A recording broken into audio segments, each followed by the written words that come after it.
Ladies and gentlemen of the crypto space, we're live at 11:30 a.m. Tuesday, January 26th. Fair warning, internet has been down all morning, may lose the stream. We'll try our best. Today's topic, peer through social media hype, media irrationality, and hype. So that is the point of my stream. The entire point of my stream is we're looking at properties, we're looking at data, we're trying to make rational decisions, we're trying to use logic and reason. Clearly, emotions have a part in the entire process. We are human, but probably the best way to say it is they need to be compartmentalized, they need to be suppressed optimally. In theory, data is all that's needed to make most optimal decisions for the markets that we're involved with. We're going to have emotional responses to when prices go up and when prices go down. When prices go down, we're going to have doubt. When prices go up, we're going to be exuberant and excited and be like, yay, we made the right decisions. When they go down, we're going to have doubt, thinking we made the wrong decisions. I want to talk about that today. We're going to look into the data as always. Let me make sure my internet is somewhat working. Incredible. All right, let's pop it over to the main screen. Today's episode, along with all episodes, is sponsored by Change Angel, the non-custodial swap exchange for social goods. Stop depositing on exchanges, not your keys, not your crypto, non-custodial, DeFi, or nothing at all. Bam. Yeah, I'm on speed test. Nothing is working. Incredible. Who's in the stream? We got RR in the house. Egar's in the house. Be the force with you, Noah. I appreciate it. Thank you. I try my best. It's I'm clearly human as well, and I have my feelings. When I tend to feel a certain way about the portfolio, when I see them down 5 digits, 6 digits, I'm like, did I make wrong decisions? And I remind myself constantly, no, these are the right decisions. Now, maybe I could have hedged on the way down, and I'll show you a couple of things. You got Oppen, however you pronounce it, but you could take put positions to the downside, and these puts have strikes at 11:20 on February 26th. So it's a month out. So if you want, I mean that's what downside protection is. If the price of Ethereum goes up, it's going to appreciate more than the cost basis to take the options position.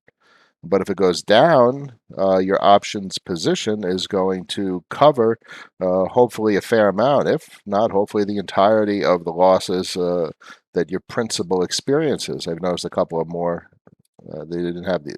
Who's going to take an $800 put? I mean, I know folks selling it. They're not gonna. It's not gonna hit. It's not gonna hit. But the point is, if it hits 1103 or less, you're going to want to execute the option, and you're going to sell it at a price point that's higher than the current market rate. So if Ethereum goes to $1,000, you got $103 per Ethereum per contract, and you're going to be able to take some good profit. So 50. You have an $880 $888 premium and a max gain of 55,000. If well, that's obviously a very extraordinary market action to the downside. Max gain is if it goes much lower than the strike price. But the max you could lose, obviously, is your cost to enter the put positions or to buy the put positions for the person who created them. Costco's in the house. What's up, my fellow W Crest warrior? W Crest is cool. I don't know I don't have much foresight in how the price action for the wrapped Cresco FinCEN asset is going to behave because um, I have my feelings about the company. I think it's in the same realm as Celsius and BlockFi, and they are building an extraordinarily disruptive corporate entity. Um, that is doing something in the sphere of traditional finance using new age concepts and DeFi tools, and are producing interest rates that simply don't exist in the legacy financial system. Yeah, yeah, these companies could easily become, over time, some of the largest corporations on the planet. Can you imagine, Celsius, BlockFi, and Cresco FinCEN disrupting legacy banking? Or, all it takes is a systemic event in the legacy banking system and a significant inflow of capital, and that changes the story. And the fact that these companies have significant amount of capital allocated towards them, that is the story. As I always tell you guys with the charts tell the story, the data tells the story. If people are throwing money at these companies, that's the story. If the volume and value flow into these companies is increasing, that's the story. You know what I'm saying? White Wolf in the house. Brendan's in the house. Marco's in the house. My man. It's always a pleasure. Good to see you, brother. Crypto Chicks in the house, as always. Got the crew. All right. Couple of two observations I had was Oppian, which is really cool. Give you some downside protection when there's market volatility. For the most part, I remain in spot long positions. I don't use leverage. Um, I don't use derivatives really. Synthetics are cool, but like you could take an inverse position, but it doesn't really tickle my fancy. For myself, and in the end, you have to feel comfortable with your portfolio allocations, and you have to be able to sleep at night. So my long-term vision is that I've allocated my portfolio to assets that are going to be systemic components of a financial system in the future. Clearly not a traditional financial system, and we've been talking about DeFi, but over the years, we're going to have a merger. They're going to overlap. They're going to blend. Significant value is going to flow into the DeFi space, which has been empirically proven since 2020 to be a space that is going to continuously receive value. Compare 2020 to 2021, and you could start to extrapolate what's going to happen in 2022, 23, 24, 25, especially as the legacy financial system continues to degrade. And my entire portfolio is crafted based on those observations. We know what they're doing at the macro financial level. We know how much they're printing at the Fed and Treasury level. We know how much other countries are printing. We understand what China's trying to do, the pressure they're putting on the rest of the world with the BSN and the digital yuan. We know what the IMF is planning and the global reset story that they're talking about. So we understand these things. We know the world is about to experience a massive shift in the financial infrastructure and how money, or maybe even what money is. What is money? So the only group of people that are not going to be part or not going to be able to take advantage of whatever emerges are the folks that don't that only operate in a fiat world. We know that asset price inflation is through the roof, and we know that the word inflation is relative. It's applicable to different sectors. We can have massive asset price inflation. We can have moderate goods and services inflation, as defined by or as observed by things such as the Chapwood Index. We know we have massive real estate inflation. We know that the value of the dollar relative to other fiat is decreasing. So that's somewhat of a deflation of the dollar. The value of the dollar is deflating. So really, all the word means, inflating or deflating, is analogous to the balloon. It's either expanding or contracting. It's either going up or going down. So you could say, as if an asset's going up, it's inflating in value, or it's going down, it's deflating in value. So the historic connotation or the understanding of the word is misleading. It just means up or down, and it's also applied relatively. Something is always moving up or down relative to something else. Any idea what happens to keep it down on February 1st regarding coin circulation? Yeah, February 1st, Rook emissions from the initial phase of the project's deployment cease. So right now, I think it's like 2,500 Rook are emitted per day. That is going to stop on February 1st. We could speculate in countless directions. We know that there's some sort of arrangement going on with Kyber Network. What does Kyber Network do? They provide they have access to liquidity, and they have a technological capacity to facilitate the exchange of digital assets basically across the entire DeFi spectrum. We know they're extremely smart, so they definitely have a capacity to contribute intellectually to the keepers, maybe pr- providing keeper functionality, innovative keeper functionality. So there's just a plethora of ways that we could speculate on what Kyber Network is going to bring to the table to Keeper DAO. We also know that there's going to be an emergence of a DAO. There's 17 plus million dollars in the treasury, and that 17 plus million dollars has been created or extracted from the Ethereum network. So that's a continuous revenue stream. We know that if the project scales and they have more liquidity, and they have more advanced tools and functionality they can provide to the keepers, that the revenue stream is going to grow. We know that Rook is going to be part of a DAO, and Rook is going to be voting rights, and we're going to be able to vote on how treasury proceeds are allocated toward keepers versus governance participants. So that basically means Rook holders are going to have access to a growing revenue stream from the keepers as the value flows into the treasury. And frankly, the treasury has KNC in it now, so Kyber Network itself is a recurring revenue stream. Just holding KNC and staking it in the Kyber DAO is a revenue stream. So there's very interesting things that we could speculate on. What we know is that on February 1st, the Rook emission stopped, so that's a deflationary pressure. There's less supply in the market. So if demand stays the same or increases, we're going to have a significant experience with price appreciation. And that's the result always of a deflationary pressure. So these things are quite obvious.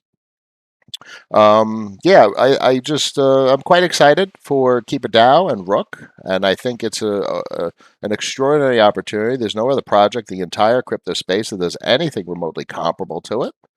And we'll take a look real quick. Let's see what the price point is this morning.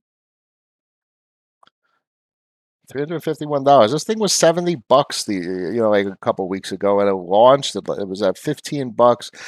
The fact is, with Bitcoin going down, with Bitcoin depreciating, interestingly enough, I see a couple of trends. We can look at the Bitcoin chart and digest it a little bit more. But with Bitcoin depreciating and relative bearishness today and the start of the work week, yesterday and today, it's really interesting to see Keeper DAO retain its relatively high price point and not retracing down to the 200s or even the 100s for that matter.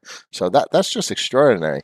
Folks are accumulating. There's investors in this in the asset. There's institutional investors that are in here right now. So there's some big players in this. There's no one else doing anything like it. Anyway, crypto chick, friend has no time and wants to give me dollars to invest. Thinking about running a Ren node for him. Well, the investment and value allocation decisions are obviously personal, and you do have to think from a responsibility and a custody perspective that it's a big responsibility to take care of other people's money. From my perspective, an analyst, as someone who discusses these markets, I can't argue with Ren Dark Node being an excellent speculative play on the future of the DeFi financial system. I think the value monthly has been growing consistently. The volume through the platform has been growing consistently. The value of Ren has been appreciating consistently. If you look at long enough time periods, it's obviously depreciating over the course of the last week. But if you're looking at it from a month over month or several month, 3 month perspective or yearly perspective, the thing is extraordinarily appreciated. So, all things considered, I think you have good logic when you say that that is something you are considering. Well done. Marco, my brother, how are you? I'm good. I'm good.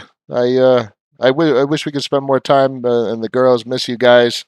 And, well, one day our society will return to normal and we'll be able to do the things we used to do. So, miss you guys. It's good to see you. Um, I noticed this other platform that's quite interesting, this yield platform. So traditionally, yield curves have a time component, and this is something that they've built. So I don't know too much. I just came across it and started looking into it, and I'm not deploying any value. You don't just throw money around, and that's what's so irrational about the social media. You're like, oh, and aping into things and just doing things around. No, you got to do your damn due diligence. You work too damn hard for your money to make irrational courses of action based on emotion, the greed. You want to throw your money in, and you're gonna get. Look, they're pursuing relatively reasonable price targets. I really appreciate the concept of the time duration. That's the traditional yield curve type of feel. And so there's very much reasonable things that are being presented, not exorbitant yields derived from inflationary sources. These are probably just interacting with the other DeFi platforms, the lending and borrowing protocols, as well as the liquidity pools, to extract a reasonable amount of yield. And 5.63% in the DeFi space is extraordinarily reasonable, which is fascinating given that you're going to get jack shit in the legacy finance space. They're going to give you nothing. There's no way to make any money in the legacy finance space without being significantly risk on. And the whole point that I always tell everyone, and I fired off a couple of tweets this morning about what I present to people that listen to me as the most reasonable investment ideology is not risk on, is relatively risk off. And what you want is to grow your principal. You want to accumulate principal over time, and your principal is generating yield. And as yield is a recurring revenue stream, it's sustainable. You know, if you make 1,000% in a week, oh, incredible, great. You turned $1,000 into $10,000. But that's not sustainable necessarily. It requires a very unique personality to be a consistent day trader, a consistent trader. And sure, if Bitcoin tops at a quarter million and it dips to 100 grand, and you sold at a quarter million and you bought at 100 grand, you got a substantial increase in your Bitcoin position. But most people don't do that. And you can't encourage most people to do that because there's risk. There's risk because it involves strategy, it involves data, it requires doing the right things at the right time. And that's not something that could be taught, that's just something that requires substantial experience. So the vast majority of the population doesn't do things like that, and therefore should not be encouraged to do things like that. The vast majority of the population know how to buy something, maybe sell something. What they really need to be encouraged to do is to accumulate assets, because we know that assets are what the wealthy use to generate recurring revenue streams. And in general terms, it's the antithesis of what the general public does. The general public has no assets, they have debt, they owe money, they have no recurring revenue streams whatsoever. So that's really why I present what I do and how I do. It's the antithesis of what the general public does, and and that's the vast majority of the population. There's obviously the small minority that's traders, and those are opportunists, and those are folks that have extreme skill sets that only a minority of the population has. They're taking risk, and risk creates an emotional response. And personally, I don't like that emotional response. I don't need it. When I see my assets, my valuation of the portfolio going down, sure, there's an emotional response, but then I resort to logic and reason, and I know factually, empirically, that over the past year I've made the right choices. Considering the price appreciation from a yearly perspective, and then I'm able to. So, price depreciation events give an opportunity to think about portfolio balance and reallocation. It doesn't mean liquidation. I have the chosen assets. I have the right assets. Just because the value of an asset's going down doesn't mean it's not the right asset. And there's rationality behind my choices. Like, pick an asset that has blind faith, that folks are like, they marry their positions, and that's the wrong thing to do. There's always a time when it comes to abandon a story. Um, but that's, you also have to consider time horizon. Like, the time horizon for Digibyte is years at this point, in my opinion. Is probably, if you have a 5 year time horizon and you can withstand, another 50% or 75% loss of value, sure, you could apply some value. there's immense risk. As the time horizon of an investment grows, there's immense risk to the downside. But what's most important when you enter a position, you have to consider your time horizon, um, and the story. So as long as you pick a time horizon that's reasonable, 5 years, and if the story that you have observed is progressing in the way that you foresaw it to progress, then it's still a valid allocation of value. But if the story is not meeting minimum requirements or is invalidated, that is logical data to suggest a change in the position, potentially even enough of information to suggest the liquidation is reasonable. Like XRP, some people have rode that thing from like $3 down to 20, whatever the hell kind of sense it is. That's the epitome of irrationality. The story changed. Now, bear in mind, there's an extraordinary asymmetric appreciation potential because of the SEC lawsuit. But what's the time horizon on that? So you could buy now, it could continue to depreciate, you could lose another 50% of your value, and then it could shoot up 1,000% back to $1. It goes down to 10 cents, it goes up to $1 when the SEC lawsuit comes back favorably. And if that's the time horizon you're interested in and the risk profile that you're interested in, so be it. But you have to understand that there could be substantial downside because right now the story is not bullish. The story is extraordinarily bearish, albeit that's in the short term. Given a long enough time horizon, if you choose the story to be the resolution and conclusion to the lawsuit, it could be a bullish story. So your time horizon is that. It's waiting for that conclusion.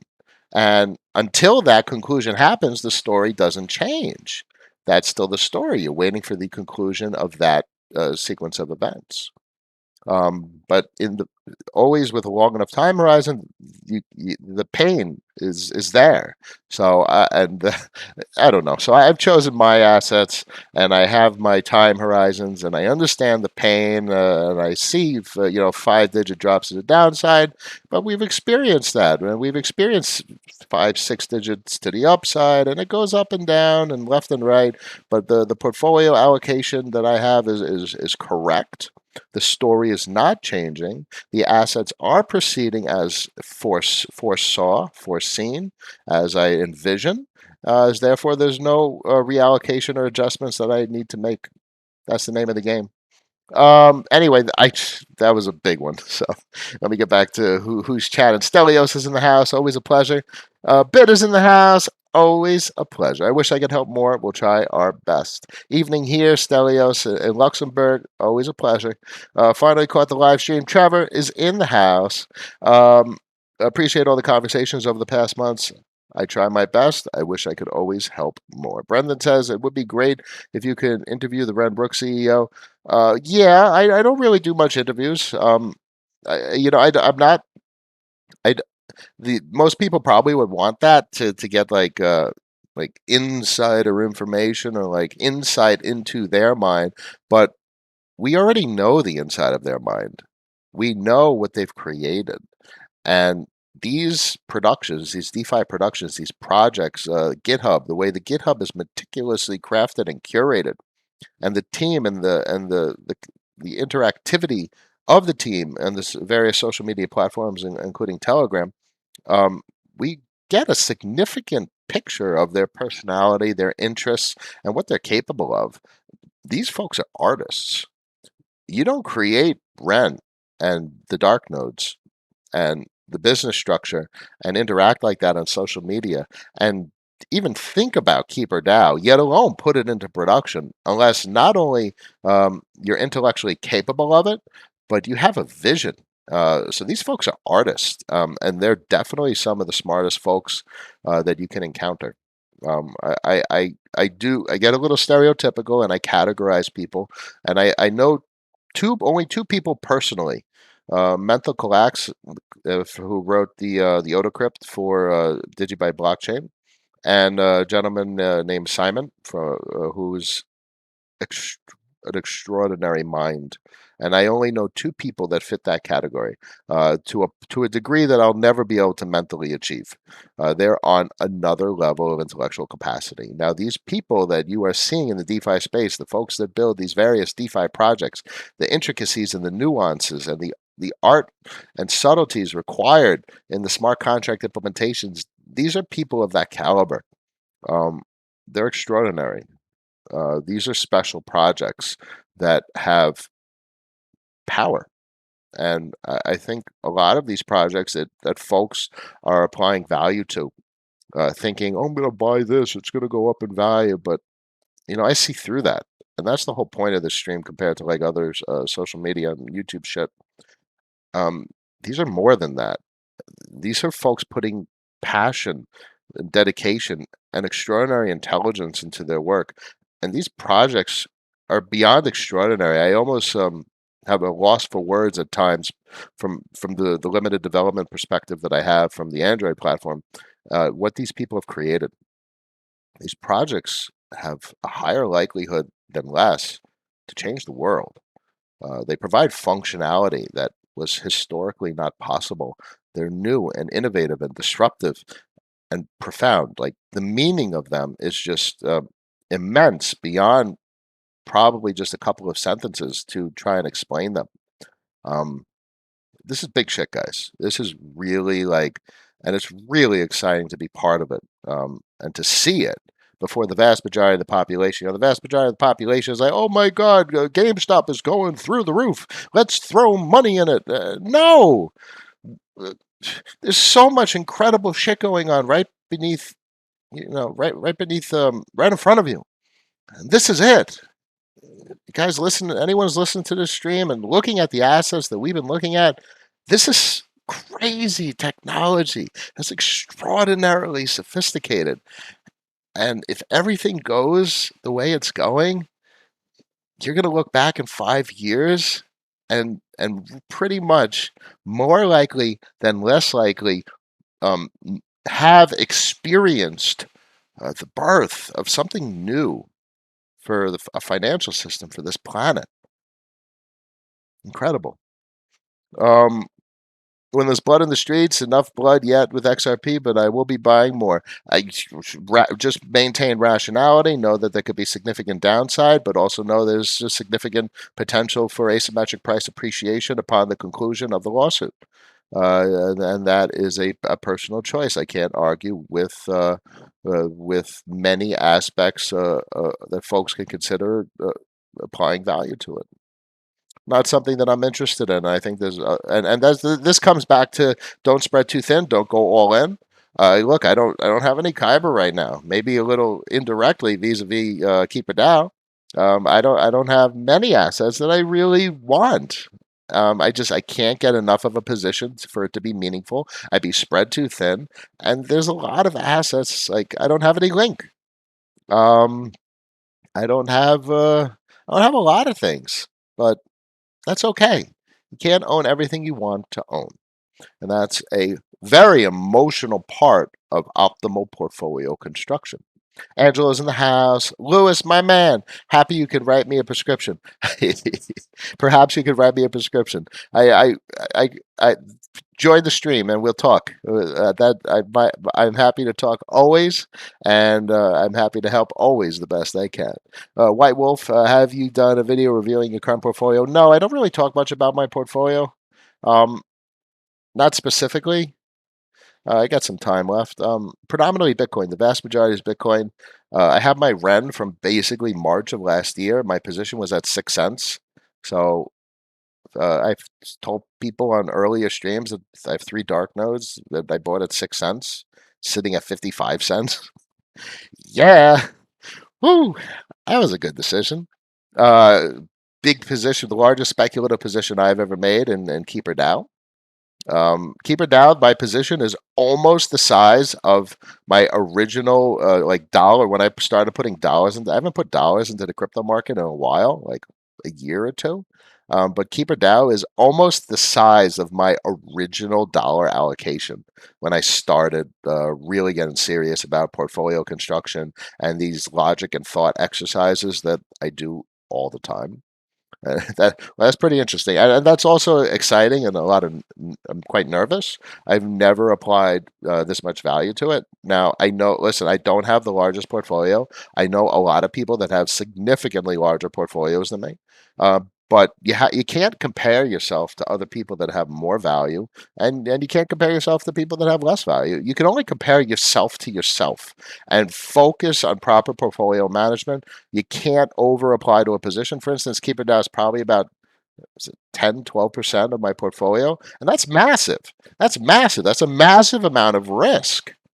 But also great risk, great return. And we've also discussed the incredible logic and reason why it's an incredible investment, incredible opportunity. If it pans out, it pans out. And always, if it pans out negatively, I'm prepared. Take some of the gains that I made over the last year, but that's okay. And in the end, I'm able to sleep at night because it's worst case scenario I'm covered, best case scenario I'm covered. It's that's a good thing. I don't have any other speculative plays that aren't oversized. I had a relatively decent position in Curve that was at $1. I got it in mostly at $1, went down to like 20 cents, and Curve is constantly emitting Curve tokens. So it's an accumulating, it's a growing position. It's clearly sitting at $2, so that's 100% gains right there. It's not a large part of my portfolio. Ethereum is also not a large part of my portfolio, and it's a very tribal decision. I do think Ethereum is going to outperform Bitcoin significantly, but that also means to me I want it to be a smaller part of my portfolio than Bitcoin.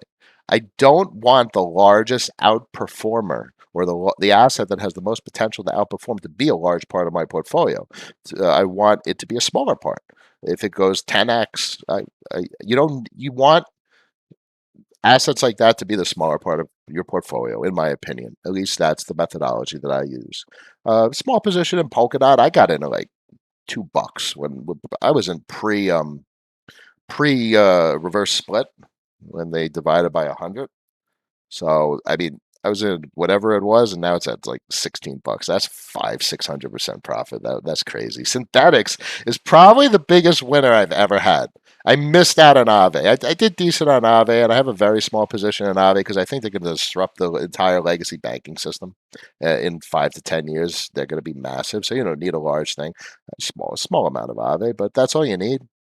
If they're a $500 billion company in the coming years, 5, 10 years out, you can imagine. But Polkadot, relatively synthetics. I mean, uh, man, synthetics is crazy in 2020 DeFi summer. I only have a small position, but I was in at 70 cents. And that's when I started with synthetics. Now, if there's folks that were in at pennies, like literally pennies on synthetics back in 2019, but that was extraordinarily speculative. There was no DeFi space. Uniswap was doing no volume. You had to have incredible foresight or an incredible risk tolerance to apply a large value to that. I mean, if you put 10 grand into synthetics in 2019, you got millions right now, millions. But yeah, synthetics, that's another one. But that's grow. All these are interest-bearing assets. Aave, synthetics, Polkadot, Curve, and Keeper DAO is going to be a yield-bearing asset. And other parts of my portfolio, a little bit of BAM protocol, small amount. That's an inflationary asset, so that produces yield. 0x produces emissions in denominated in Ethereum. It's one of the largest DeFi plays, and it is underappreciated considering its growth. It might have the largest growth of all the AMMs, actually. The fact that it's even up there is incredible. So it's meaningful. It's something else. And synthetics is growing significantly because of Curve. Because they're basically integrated, and synthetics is facilitating the cross asset swaps. I got that small position in Bancor. I think Bancor is an extraordinary has extraordinary potential in the future. These are small positions. That's probably like 0.1% of my portfolio. Wow, I'm going through the whole thing. Let me see if anyone if I'm missing anything in the stream. Alum says human whizzes. They're human whizzes, is damn right.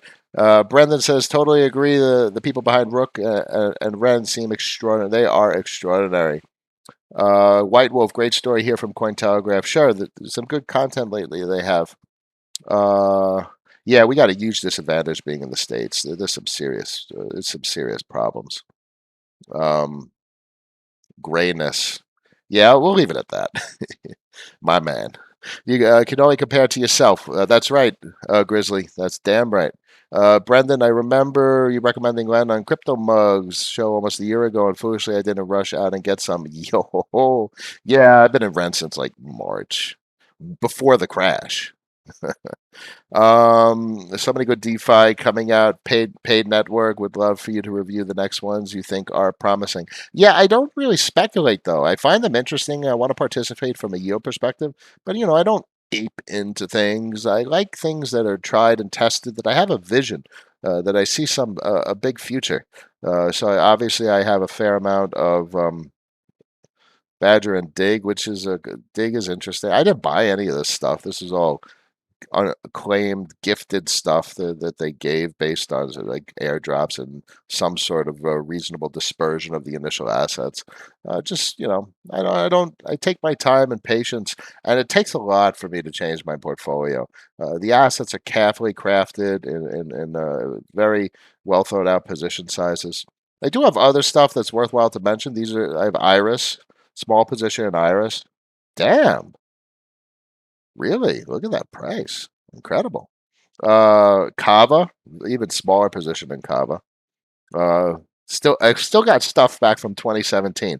Only a couple of things are interesting. I think Alquo could make a turnaround at some point. That's just stuff. A lot of this stuff is just set and forget. I've forgotten about it for a long time. Um, Icon. We'll see if that does anything. It's been appreciating, but whatever. Polis Pay, 4, Zcoin, which is now Firo, StakeNet, Syscoin, and Blocknet. Blocknet's still on the radar. That's some serious shit. Syscoin, I did a retweet this morning. Those boys are cranking out potentially some serious work. And I think StakeNet, Blocknet and StakeNet are probably the most interesting old school stuff that I have from 2017. Zcoin I think those boys just continue to work. And arguably they have better privacy technology than Monero or Zcash. So I've always leaned towards Zcoin, which is now Firo, over Zcash and Monero.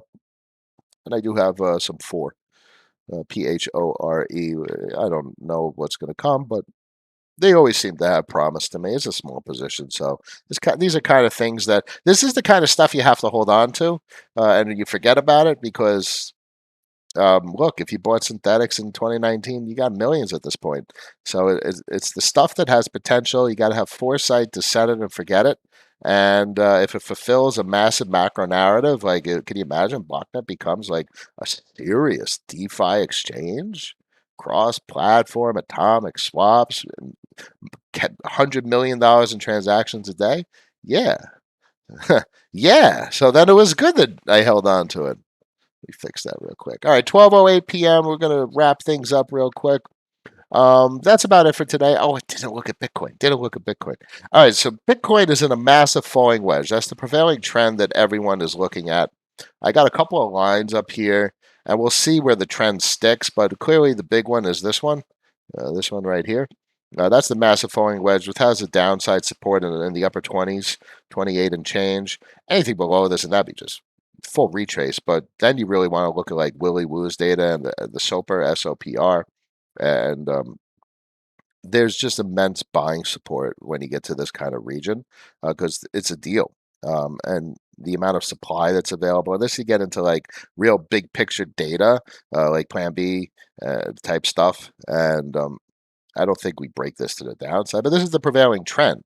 But there's also others because this could be considered potentially the start of the first leg of a symmetric triangle. So you got this line right here, and then you have a short-term sequence of higher lows. So what are these lines? These lines are basically sequences of lows and highs. So you got a little bit of a dip here. There might be a just trend here. And that's what these trend lines are. You don't just randomly do stuff like this and they go, oh, there's a line there. It doesn't work like that. You want series of lows and series of highs, and those could potentially provide trend support. You also have price action support, and then you got moving averages. And that's the way TA works. So right now, interestingly, on the 4 hour, you see, look at the wick above the 200 EMA in the 4 hour. And look at the short term moving averages, which are the guppies. So you got uh, pressure to the downside. You got resistance above. Albeit we're coming, you didn't reach oversold on the Stoke, and it's produced a rounding bottom, and that's meaningful above 30. This could mean there's actually support at the 200 EMA on the 4 hours. That's pretty cool to see. Um, and and this is an obvious trend line, a series of higher lows. So we could easily see a conclusion to these couple of trend formations with the compression here, lower highs, higher lows, and it could be pinched into this region, and right there. And if that's the case, that's why we draw this kind of trend line.